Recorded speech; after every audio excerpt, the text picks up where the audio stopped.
This is the Business of Leadership Series Minute with your host, the best-selling author of Don't Buy a Duck and founder of MarketingStrategyHero.com, Derek Champagne.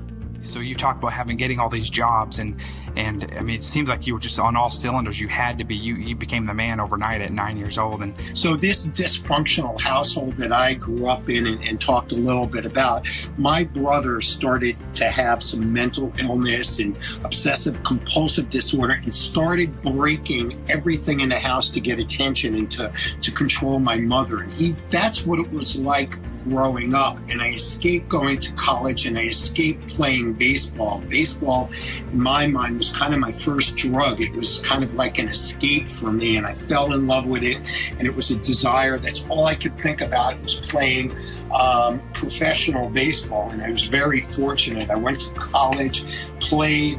I was good. It wasn't great, but my desire and my determination, I kept pushing and pushing and pushing. And eventually I signed a contract to play professionally in the Dominican Republic. I was a pitcher. I had bone chips and tendonitis.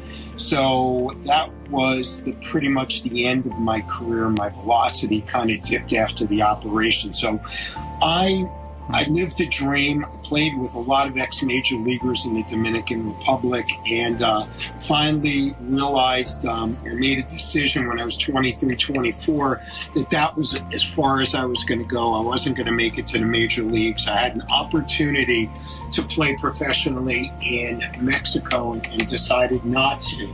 And then during this time, I met this girl that I fell in love with, and it was my first love relationship. So I never had a chance to grieve the loss of baseball. And this relationship, it was the first time that I was able to actually talk to somebody and share my feelings, because growing up, I never knew how to do that. All I knew how to do was throw myself into jobs and throw myself into doing things that I thought needed to be done.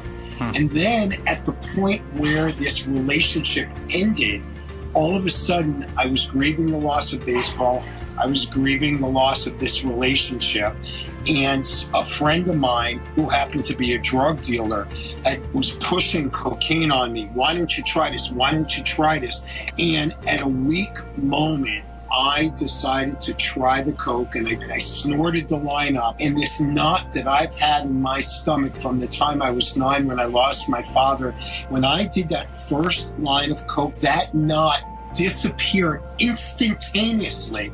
And I was like, oh my God, where has this stuff been my whole life? And I believe I was addicted from that very first And how old were you when that happened? I was 24. Wow. And then you went on a 24-year cycle of addiction and recovery.